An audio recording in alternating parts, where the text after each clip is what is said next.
নমস্কাৰ সকলোকে একাডেমিয়ালৈ স্বাগতম জনাইছো মই অংকুৰ বৰা মই তোমালোকৰ লগত দশমমান শ্ৰেণীৰ সাধাৰণ গণিতৰ সমান্তৰ প্ৰগতি অধ্যায়টো আলোচনা কৰি আছিলো মই ইতিমধ্যে অনুশীলনী 5.1 ৰ 1 আৰু 2 নম্বৰ প্ৰশ্নটো তোমালোকৰ লগত আলোচনা কৰিলো আজি মই তোমালোকৰ লগত 3 আৰু 4 নম্বৰ প্ৰশ্নটো আলোচনা কৰিম ঠিক আছে 3 নম্বৰ প্ৰশ্নটো দিয়া আছে যে তলত দিয়া সমান্তৰ প্ৰগতিসমূহৰ প্ৰথম পদ আৰু সাধাৰণ অন্তৰ নিৰ্ণয় কৰা এতিয়া সমান্তৰ প্ৰগতিটো আমাক দিয়াই আছে দিছে কি 3 1 -1 -3 এটো আমাৰ সমান্তৰ প্ৰগতি এই আটাইতকৈ এটো আমাৰ কাৰণে কি হৈছে ইজি প্ৰশ্ন হয় না নহয় কাৰণ আমি সমান্তৰ প্ৰগতি কি হয় যদি লিখিবলৈ হয় তেতিয়াহলে আমাক প্ৰথম পদ আৰু সাধাৰণ অন্তৰ লাগে আৰু আমাক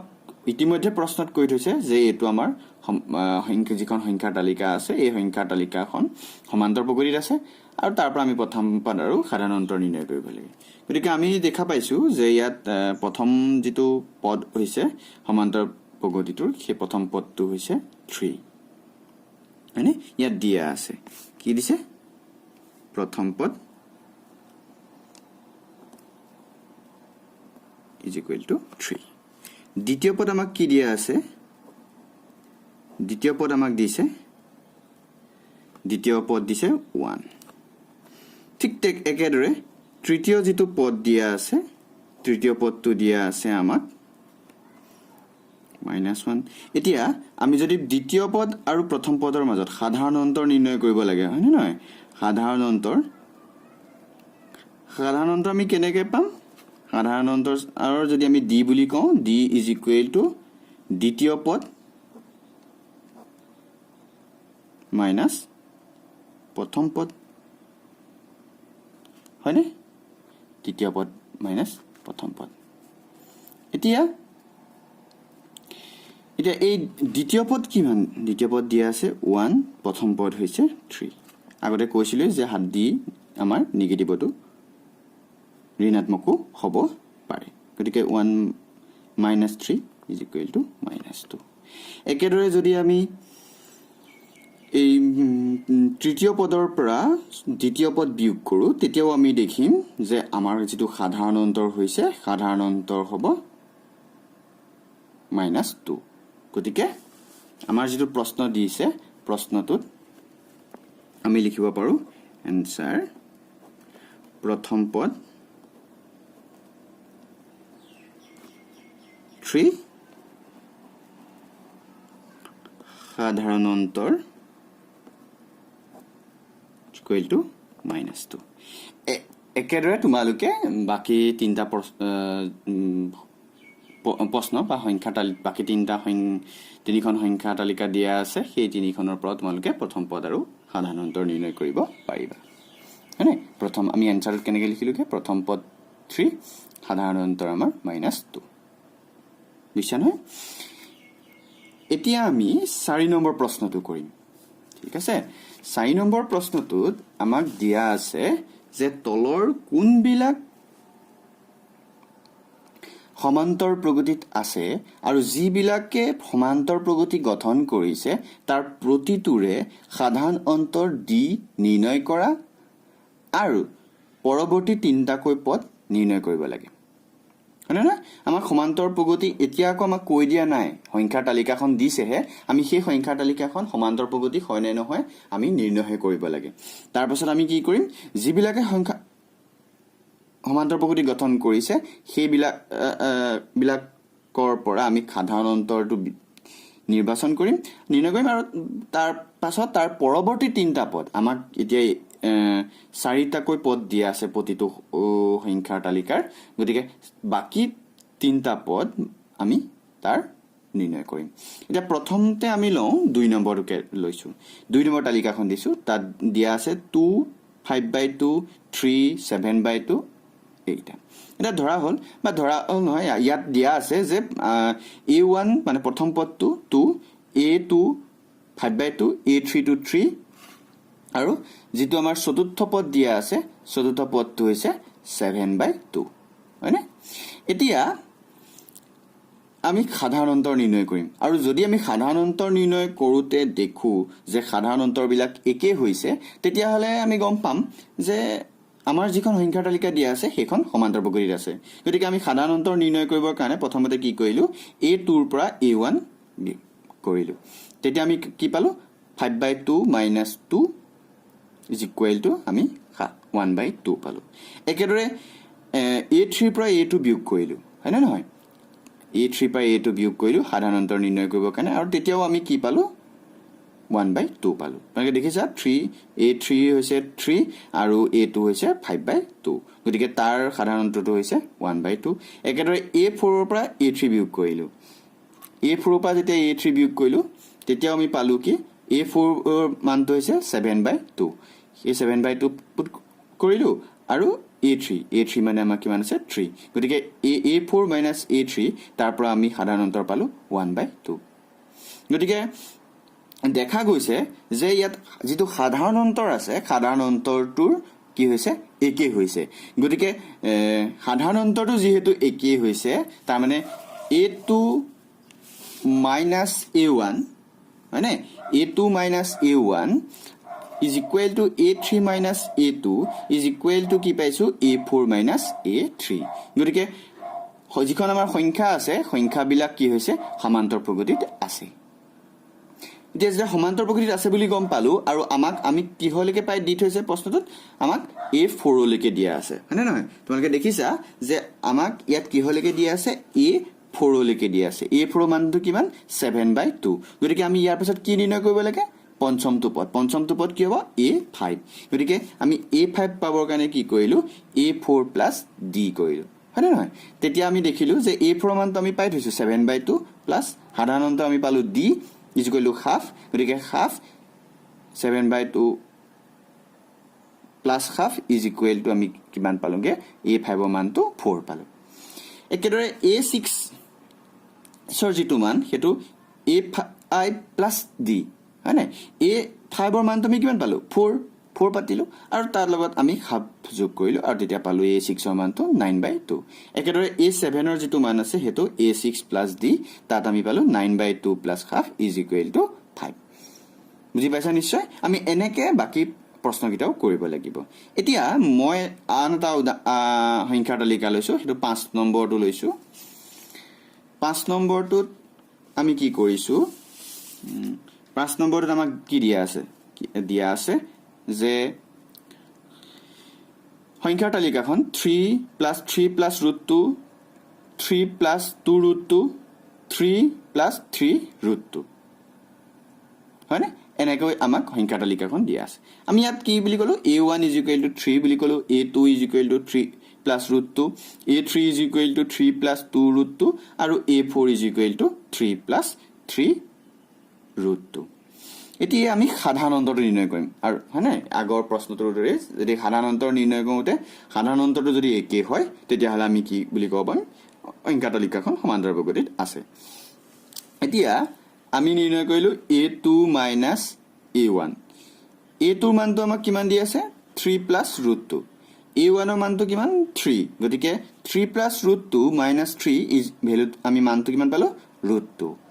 এতিয়া আমি a3 পৰা a2 মাইনাছ কৰিম a3 পৰা আকৌ a2 যেতিয়া মাইনাছ কৰিলোঁ a3 মানটো দিয়া আছে 3 + 2√2 - 3 + √2 ইয়াৰ পৰা আমি যদি মানটো উলিয়াবলৈ যাওঁ মানটো আমি পালোঁগৈ √2 কাৰণ ইয়াত 3 আৰু 3 কেঞ্চেল যাবনে গৈ পিনি 2√2 আৰু -√2 থাকিব ইয়াৰ পৰা আমি √2টো কমন ল'লে 2 - 1 1 হয় নহয় গতিকে আমাৰ সাধাৰণ অন্তৰটো কিমান পালোঁ √2 একেদৰে তোমালোকে যদি a3 ৰ পৰা a2 বিয়োগ কৰা চাবা দেই a3 পৰা a2টো বিয়োগ কৰিম তেতিয়াও আমি সাধাৰণটো দিয়ে পাব লাগিব তেতিয়া আমি দেখিলোঁ যে 3 আৰু 3 কেঞ্চেল যাব কি হ'ব 2√2 - √2 এইটো লিখনে কিন্তু কি কৰিম আমি a4 ৰ পৰা a3 উলিয়াম এতিয়া তেতিয়া a3 পৰা a2 কৰিলেও আমি √2 পালোঁ আৰু a4 ৰ পৰা আমি যদি a3 বিয়োগ কৰোঁ চাবা দেই a4 ৰ পৰা যদি a3 বিয়োগ কৰোঁ তেতিয়া 3 আমাৰ কেঞ্চেল যাব ইয়াৰ দৰেই তেতিয়া আমাৰ বাকী থাকিব 3√2 - 2√2 3 পৰা 2 যদি আমি বিয়োগ কৰোঁ তেতিয়া আমি 1 পাম তাৰমানে আমাৰ কি থাকিব √2 বাকি থাকিব তাৰমানে আমি ক'ব পাৰিলো যে a3 - a2 = a2 - a1 আমি ইয়াত কি বুলি ক'ব পাৰো a4 - a3 হয়নে আমি তাৰ মানটো কিমান পালো √2 গতিকে আমাৰ যিখন সংখ্যাৰ তালিকা আছে সংখ্যাৰ তালিকাখন কি আছে সমান্তৰ প্ৰগতিত আছে হয়নে সংখ্যাৰ তালিকাখন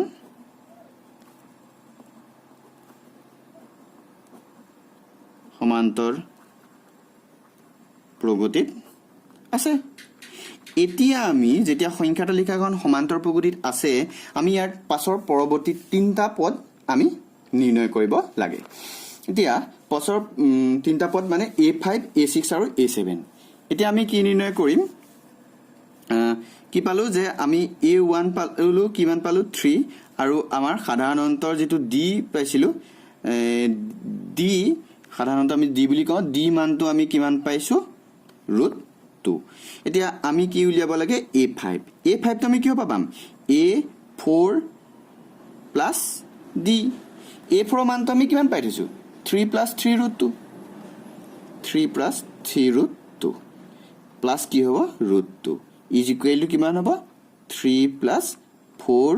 √2 কাৰণ √2 টো কমন আনিলে 3 + 1 4 একেদৰে আমি যদি a6 টো নিৰ্ণয় কৰিবলৈ যাওঁ a6 টো পাম a5 + d = কিমান হ'ব a5 ৰ মানটো এতিয়া কিমান পালো 3 + 4 √2 + d মানে √2 = কিমান হ'ব 3 + 4 √2 + √2 = 4 + 1 হ'ব 5 √2 একেদৰে a7 ৰ যেতিয়া মান আমি a7 ৰ মান নিৰ্ণয় কৰিবলৈ যাম তেতিয়া পাম কি a6 + d a6 ৰ মানটো কিমান 3 + 5 √2 আৰু d মানটো জানো এই √2 গতিকে 3 + 5 + 1 6 √2 গতিকে পৰৱৰ্তী যি তিনিটা আমাৰ পদ আছে সেই পদ কেটা হ'ব 3 + 4 √2 3 + 5 √2 আৰু 3 + 6 √2 বুজি পাইছা নিশ্চয়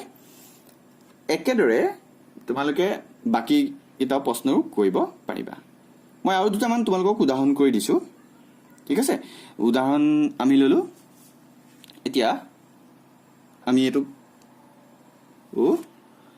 6 নম্বৰটো কৰো ঠিক আছে 6 নম্বৰ প্ৰশ্নটো কৰো 6 নম্বৰ প্ৰশ্নটোত আমাক দিয়া আছে যে সংখ্যাৰ তালিকাখন হ'ব 0.2, 0.22, 0.222, 0.2222 এতিয়া ইয়াত প্ৰথম পদ a1 হ'ব 0.2 a2 হ'ব 0.22 a3 0.222 গতিকে এনেকৈ আমি লিখিলো তেনেকৈ a4 0.2222 লিখিলো আমি এতিয়া সাধাৰণ অন্তৰ নিৰ্ণয় কৰিম সাধাৰণ অন্তৰ যেতিয়া আমি নিৰ্ণয় কৰিবলৈ গৈছো তেতিয়া প্ৰথম মই কি কৰিলো a2 ৰ পৰা a1 বিয়োগ কৰিলো তেতিয়া দেখিলো যে 0.22 - 0.2 = 0.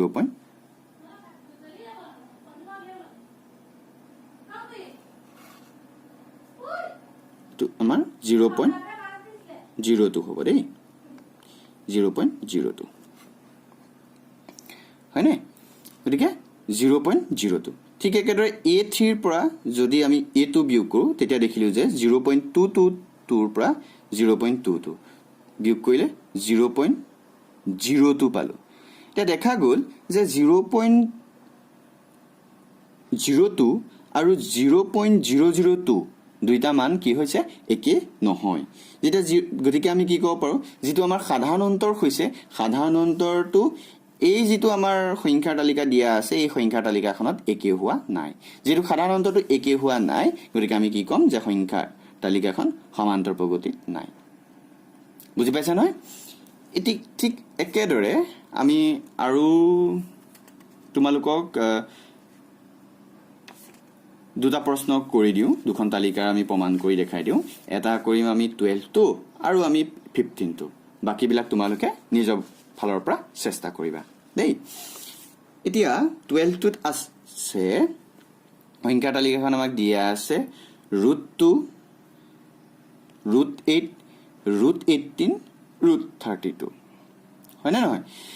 এই তালিকাখন মই অলপ বেলেগ ধৰণে লিখিব পাৰো নেকি চাও বেলেগ ধৰণে মানে কি আমি এতিয়া যদি ইয়াত সাধাৰণ অন্তৰ নিৰ্ণয় কৰিবলৈ যাম তেতিয়ালে √8 ৰ পৰা ডাইৰেক্টলি আমি √2 বিয়োগ কৰাত আমাৰ অসুবিধা হ'ব গতিকে আমি ইয়াক এটা নিৰ্দিষ্ট হাজত লিখিব পাৰো নেকি যেনে আমি √2 বুলি লিখিলো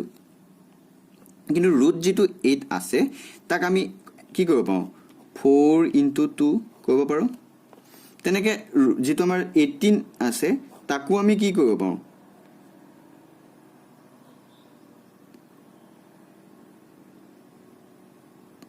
9 * 2 একেদৰে 32 টো 16 * 2 এনেকৈ আমি লিখি গৈ থাকিব পাৰো এতিয়া ইয়াক আমি যদি সৰল কৰো তেতিয়া দেখিম যে 4 আছে √4 তাৰ মানে 2 স্কয়াৰ কৰিব পাৰো হয়নে ইয়াক 2 স্কয়াৰ গতিকে আমি কি হ'ব ৰুটৰ পৰা এক বাহিৰলৈ উলিয়াই দিলে 2 √2 ঠিক একেদৰে ইয়াত 9 মানে 3 স্কয়াৰ গতিকে 3 স্কয়াৰ হলে 3 টো বাহিৰলৈ গুচি আহিব তেতিয়া মানে 3 √2 একেদৰে 16 4 স্কয়াৰ তাৰ মানে 4 টো বাহিৰলৈ ওলাই আহিব তাৰ মানে 4 স্কয়াৰ এনেকৈ গৈ থাকিব এতিয়া তাৰ মানে ইয়াত প্ৰথম পদ হৈছে a1 = √2 a2 = 2 √2 a3 = 3 √2 a4 = 4 √2 মানে বুজি পাইছা চাগে হয়নে এতিয়া আমি কি কৰিম সাধাৰণ অন্তৰ নিৰ্ণয় কৰিম সাধাৰণ অন্তৰ কেনেকৈ কৰিম a2 - a1 তাৰ মানে 2 √2 - √2 ইয়াৰ পৰা আমি কি পাম 1 এটো 1 টো লিখো আমি 2 - 1 মানে আমি কিমান পাম √2 একেদৰে a3 - a2 a3 3 √2 - 2 √2 আমি যে নিদি বেলেগ এটা আজত লিখিলো মানে এই √2 ৰ লগত আমি সংখ্যা তালিকাখন লিখিলো গৈ তাক চেঞ্জ কৰি ইয়াৰ পৰা আমাক কি হৈছে বিয়োগ কৰিব কাৰণে আমাক সহজ হৈছে হয়নে তাৰপৰা আমি কি পালো 3 পৰা 2 বিয়োগ কৰি পিনি ইয়াত আমি পালো √2 গতিকে দেখা গৈছে যে যেটো সাধাৰণ অন্তৰ হৈছে প্ৰথমটাৰ কাৰণে একে যদি একে হয় বাকি গিটাৰ কাৰণেও একে হ'ব a4 পৰা a3 টো আমি কৰি দেখাও তাতো দেখিছো যে 4 √2 - 3 √2 = √2 গতিকে ইয়াত কি হৈছে a2 - a1 = a3 - a2 = a4 - a3 হয়নে গতিকে আমাৰ সংখ্যাৰ যিখন তালিকা আছে সংখ্যাৰ তালিকাখন সমান্তৰ প্ৰগতিত আছে হয়নে সমান্তৰ প্ৰগতিত আছে যদি সমান্তৰ প্ৰগতিত থাকে সংখ্যাৰ তালিকাখন তেতিয়ালে আমি তাৰ পৰা কি নিৰ্ণয় কৰিব পাৰিম আমি তাৰ পৰা আমি পৰৱৰ্তী তিনটা পদ আমি নিৰ্ণয় কৰিব পাৰিম গতিকে পৰৱৰ্তী তিনটা পদ আমি কোপাম আমি নিৰ্ণয় কৰিম আমাক ইয়াত দিয়া আছে যে আমি লাষ্ট পদ পালো a4 = 4 √2 আৰু আমাক সাধাৰণ অন্তৰ দিয়া আছে d মানটো কিমান পালো আমি √2 গতিকে আমাৰ যেটো পৰৱৰ্তী পদ হ'ব a5 = a4 + d = 4 √2 + √2 = 5 √2 এটা যদি আমি 5 টোক ব্ৰেকেটৰ ভিতৰ ৰুটৰ ভিতৰলৈ লৈ যাওঁ তেতিয়া আমি কি পাম 5 স্কয়াৰ হয় না নহয় 5 স্কয়াৰ মানে 25 √25 * 2 তাৰ মানে √50 বুজি পাইছা না ঠিক একেদৰে আমি কি পাম a6 ৰ মানটো পাম a6 কি হ'ব a5 + d a5 ৰ মানটো কিমান পাইছো 5 √2 + √2 হয় না গতিকে আমাৰ কি হ'ব 6 √2 একেদৰে ইয়াকো 6 কো আমি ৰুটৰ ভিতৰলৈ লৈ যাব পাৰো আৰু ইয়াৰ পৰা আমি a7 ৰ মানটো কিমান পাম a6 + d = 6 √2 + √2 = 7 √2 গতিকে আমি বাকি তিনটা পদ আমি এনেদৰে নিৰ্ণয় কৰিব পাৰিলোঁ ঠিক আছে ইয়াৰ পাছত আৰু এটা ঠিক মই উদাহৰণ মই তোমালোকক দেখাইছোঁ উদাহৰণ সংখ্যা তালিকা আমি কৰিম সেইটো হৈছে 15 নম্বৰটো দেই 15 নম্বৰটো দিয়া আছে 1 স্কোয়াৰ 5 স্কোয়াৰ 7 স্কোয়াৰ এণ্ড 73 এতিয়া ইয়াক আমি যদি স্কোয়াৰ কেইটা ভাঙি দিওঁ তেতিয়া কি হ'ব 125 49 and 73 ইয়াত তাৰমানে কি হৈছে a1 a2 a3 a4 a1 1 a2 25 a3 49 a4 73 ইয়াৰ পৰা আমি সাধাৰণ অন্তৰ উলিয়াম সাধাৰণ অন্তৰ কি হ'ব a2 a1 a2 a1 ৰ ভ্যালুটো কিমান পাম আমি 25 1 ইকুৱেল কিমান হ'ব 24 একেদৰে আমি a3 a2 উলিয়াও a3 মানটো কিমান 49 25 তাতো আমি কিমান পালো 24 হয়নে একেদৰে a4 a3 তাৰ পৰা আমি কিমান পাম a4 মানটো কিমান দিয়া আছে আমাক 73 a3 মানটো কিমান 49 ইকুৱেল টু কিমান পাম 24 তাৰমানে আমি কি পালো সাধাৰণ অন্তৰটো একে পালো a2 a1 equal to a3 a2 equal to a4 a3 আমাৰ যিখন সংখ্যাৰ তালিকাখন দিয়া আছে সেইখন এতিয়া কি মানে সমান্তৰ প্ৰগতিত আছে আমি গম পালো কাৰণ সাধাৰণ অন্তৰটো একে পালো এতিয়া যেহেতু সংখ্যাৰ তালিকাখন সমান্তৰ প্ৰগতিত আছে আৰু ইয়াৰ পৰা আমি সাধাৰণ অন্তৰ কি পালো সাধাৰণ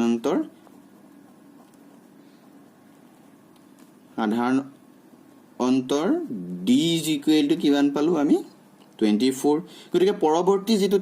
তিনটা পদ আমি নিৰ্ণয় কৰিব লাগে তাৰ কাৰণে আমি কি কৰিম এতিয়া a5 পাবৰ কাৰণে কি কৰিম a4 + d এতিয়া a4 ৰ মানটো কিমান পাই থৈছো 73 হয় না নহয় প্লাস 24 তাৰমানে কিমান হ'ব 97 হয় না নহয় ঠিক তেনেদৰে a6 ৰ মানটো কিমান হ'ব a5 + d a5 ৰ মানটো কিমান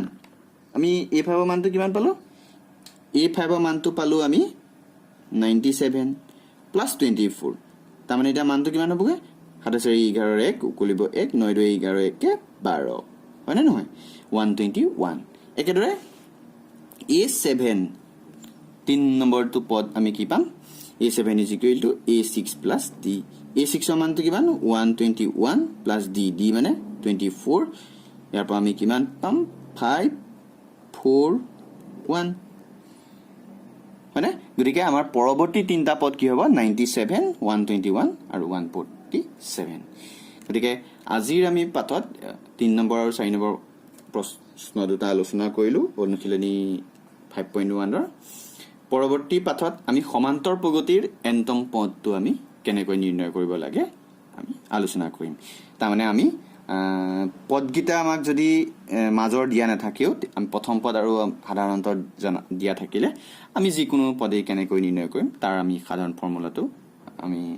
আলোচনা কৰিম আজিৰ পাঠৰ যদি তোমালোকৰ এই প্ৰশ্নগিতাৰ